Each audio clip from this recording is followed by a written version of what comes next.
Okay, here goes. I know a lot of people do, well, not a lot. Everybody does a LuLaRoe. Most people type them out. Some might do videos.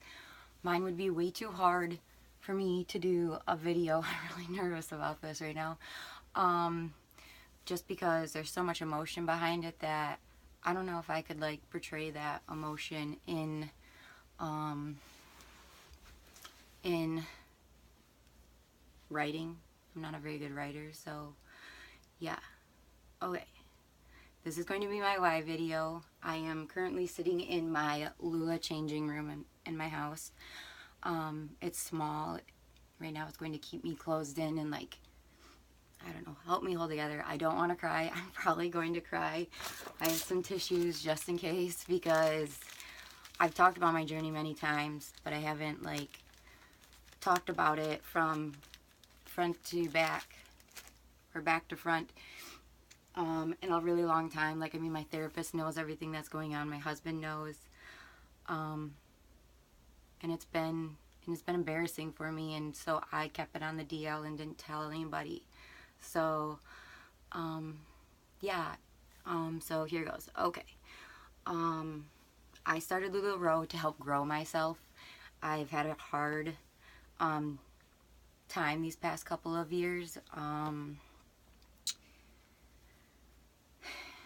And I needed something to just, I don't even know, just get myself up. Like, I'm shocking myself pretty much. When you have a panic attack, a lot of people say to shock yourself, like stick your hands in ice cold water. And right now I'm shocking myself by making myself do things that are very uncomfortable and very hard for myself that never used to be, but they are now. By putting myself in front of the camera and reaching out and talking and just being myself. Like, I haven't been myself in a long time. So, yeah, I will start from the beginning. And kind of, if you see me looking over here, I have a notepad of like bullet points that I want to go through on it, but it's just because I'm really good at bunny trailing. My husband taught me how to do that. So, when I'm talking about my feelings, I'll kind of lead away, and I'm really going to try to stick on point. So this video might be kind of lengthy. I understand if you don't want to watch it. That's perfectly fine. I really just need to do this for myself and my growth, and if you do want to know my why, right here it is. So, I was always a happy-go-lucky person. In high school, I played tons of sports, and I had friends, and in college, I played sports as well, and I really enjoyed meeting people. I really enjoyed being out there. I was always really talkative. I was never embarrassed to do things. I always had fun. And I had lots of interests and hobbies that I did. And so, yeah, I was a very happy person. And then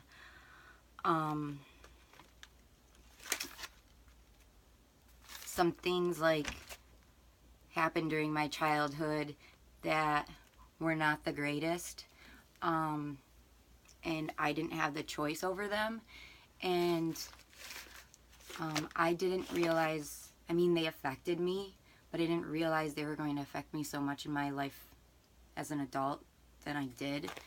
So, to go on with that, like, I'm not going to explain what happened when I was a child, but I'm sure you guys can probably figure this out. I met Mike, we got married, and pretty much the night that we got married,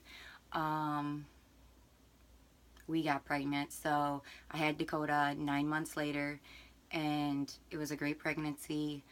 The delivery was over 24 hours, and so it was hard because he was posterior, meaning he was face up, so it was really hard, and I wanted to do it with no medication and stuff, and I ended up having to get an epidural because he wasn't making any progress, and they're like, we need to get this baby out.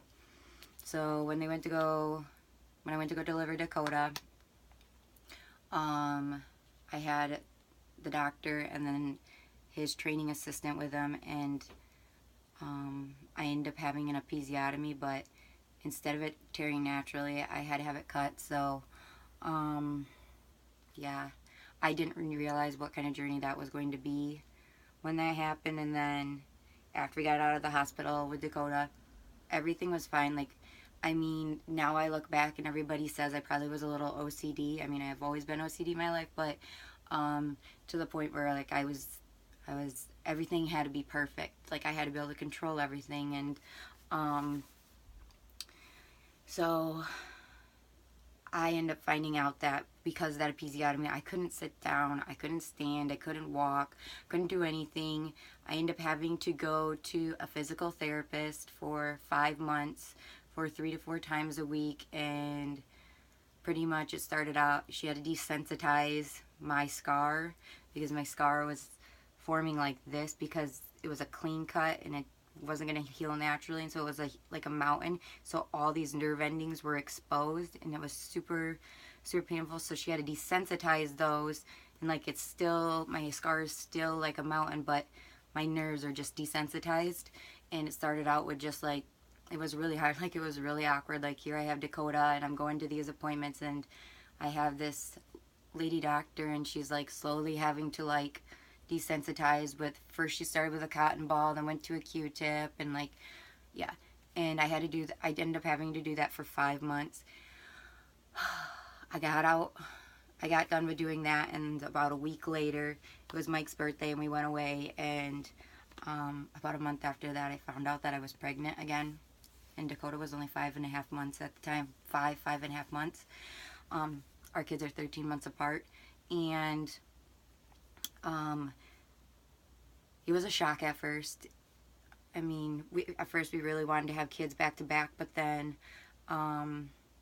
once we had Dakota, we're like, oh, we can wait a year till he's a year old and stuff. But that, I mean, that's what God's plan was. So that's what we went with, and the pregnancy went perfectly fine.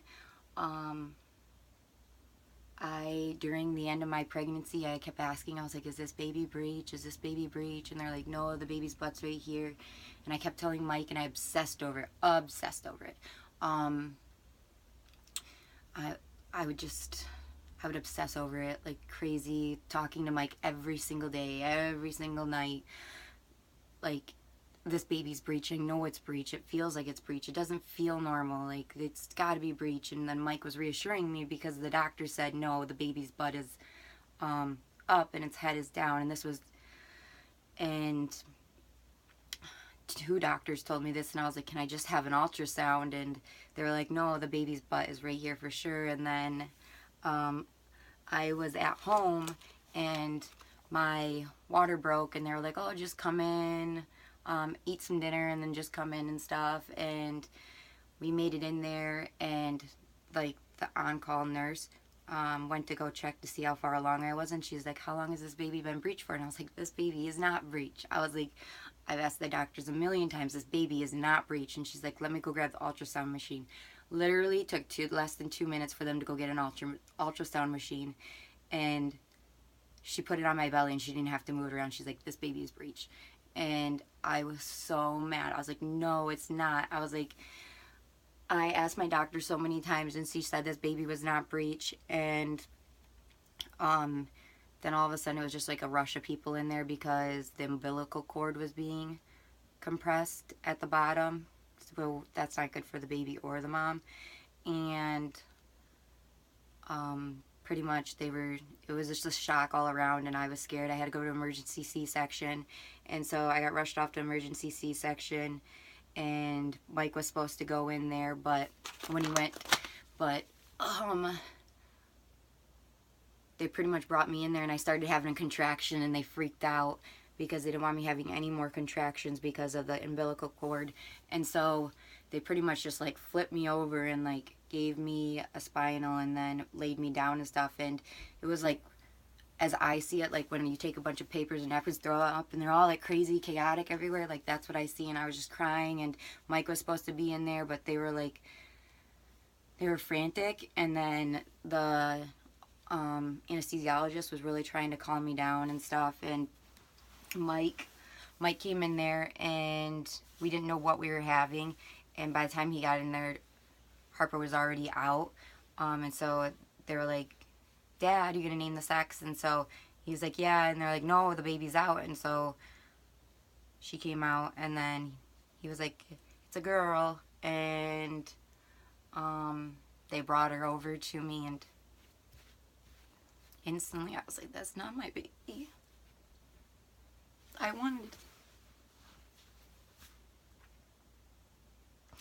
think because it was such a big shock to me,